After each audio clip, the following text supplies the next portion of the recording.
akalulu kokasazibwamu wabadde leadinga ng'omukulembeze twali tunafuna kigambo kuva gy'oli wawulidde otya kyakwisiza kitya? Nawulidde bubi, and I was very disappointed elections we bazi cancelling. Even before ngebima tebinakyankana before we got a glitch kuba waliwo obuzibu after some time naye kumacha byatandika bulungi. So awo kumacha nali leading from the very beginning, even up to the time the glitch happens I was still leading. So for me it was disappointing, but already nkuba amasimu ntegeka after party story chitulage one we celebrate chitegya nene bagamba nti Akalulu kali cancelled. So I'm disappointed naye kati I'm trying to be calm njagasiga nga nimukakamu mpaka nga police board etubulidde kyekiddako. Yes. Toloza munti electoral commission yasalidde kuti yakutisi oluvanyuma lwa lawyer wa King Saha ne King Saha okujja batandika okubuuza ebibuuzo ebyo. Si lawyer yekka kati Mr. Jeff bambi engeri gye yabadde yekka teri yabadde amuyambako oba awoza naye yabadde yekka kyokka nga bamwetoolodde bamuwogganira balinga bagenda omukuba. He was really threatened, so nze nategedde lwaki he had to abadde alina okukola kyo cancelling elections because he felt unsafe ng'omuntu yafinyize nga security ye tekyaliwo kati alina okukkiriza bukkiriza because bw'agaana balinga badde bagenda omukuba. So nze nategedde nti bamukasa cancelling elections nga teri kyakola. So it's disappointing, but never lubaddi. Me, I think the result is going to stay the same. Kambi ya King Saha yagambye nti gwabadde mu mitango Akalulu mwakyankalanyiza n'ebyo nti kyokola tebabadde balina okulaba nga bakola ekisoboka Akalulu okwaga akasazibwa wennyigidde mu kubba Akalulu afunye obululu bungi nga beewuunya gye buva ate nga balabe basinga abalonzi. Ebigambo ebitingana bingi nze mbadde nsaba batandika okwogera n'obukakafu bondaba nga nziba Akalulu nkwegayiridde nze agambye nkuba ekifaananyi kwata video in fact go live on Facebook ensika endabe nti nkoze eki nzibya obululu because bw'ojja n'olugambo terugenda kuyamba. So let's get the proof nga tetunaba kujja wano kutandika ku accusing abantu ebintu because nali waka that day according to gundi ebiragiro bye baatuwa baatugamba nti olunaku olwo oba oyagala jangu oba toyagala sigala waka kati nze naye saagala kulabika terwali olunaku lwange lwali olunaku lwa electoral committee okukola ekyabwe. So I was just at home when all this happened. Yeah. Bagamba gwomu abasinga kulemera ku kulonda kwa internet ate nga waliwo manyi okugenda okubbira.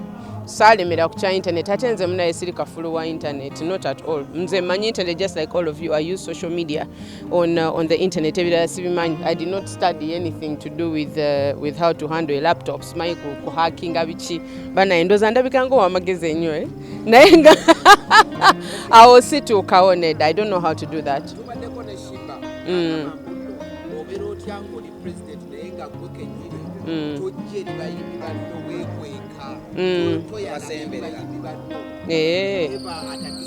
Agamba batata kumanyi nga president.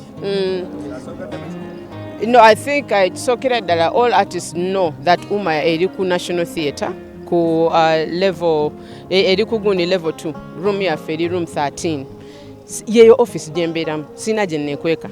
And that is the place to see me webanga biri issues about sigitambuza nti no ndi I'm not kugambe nti sigitembeeya okitegeera. I don't hawk around around. No, I have an office, so mbeera mu office nga ntudde ayagala okuntuukirira mba wendi. I'm always there.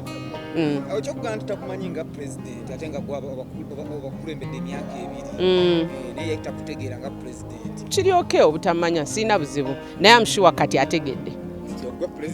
Kati ategedde I'm sure because kati munne abadde yeetabaganye mu Kalulu, so I'm sure kati ategedde nti nze president.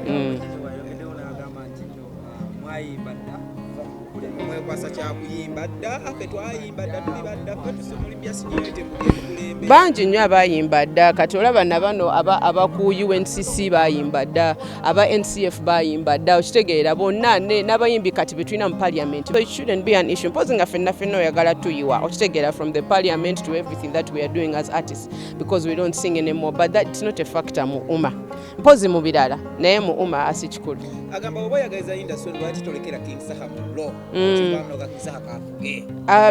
Leadership ya umma teringa inheritance tosobola sibyakulekera muno. No, it is for coming, buli manyi n'okulaga obusobozi bwe abantu basobola okwesiga. You can't get a seat ngeri national ntino Uganda yone kutunulire n'olekera muno. Now, I mean, it doesn't work like that. Pala wano machi ndi story okitegeera aba artist bawa so agamba kale since it's just us kinene nnyo, but because it's national you need to come and show people nti olina ku magezi, you can run this thing, you can communicate and lobby byonna n'okujja n'olaga. So it's not about living for someone. That's not how it works mu umma. I think there should be proof of these things nga bwe nkugambye. Kubanga ebigambo bingi abantu boogera ebigambo bingi mweno time election abantu bampisa ebintu bingi nnyo but tewali bukakafu of even one thing mudanga ndalaba sindi nayogedde naye but bw'ayogedde naye so okitegeera there is no picture nothing that shows so there is so much that is being said mbadde nsaba byonna bye munjogerera mugyeyo obukakafu nze sirina buzibu bwonna you understand I don't have a problem mbanga ndi mubbi njagala ensi yonna emanye nti ki nti no ndi mubbi saagala kwekweka bano ebyedubayi mbadde manye byaggwa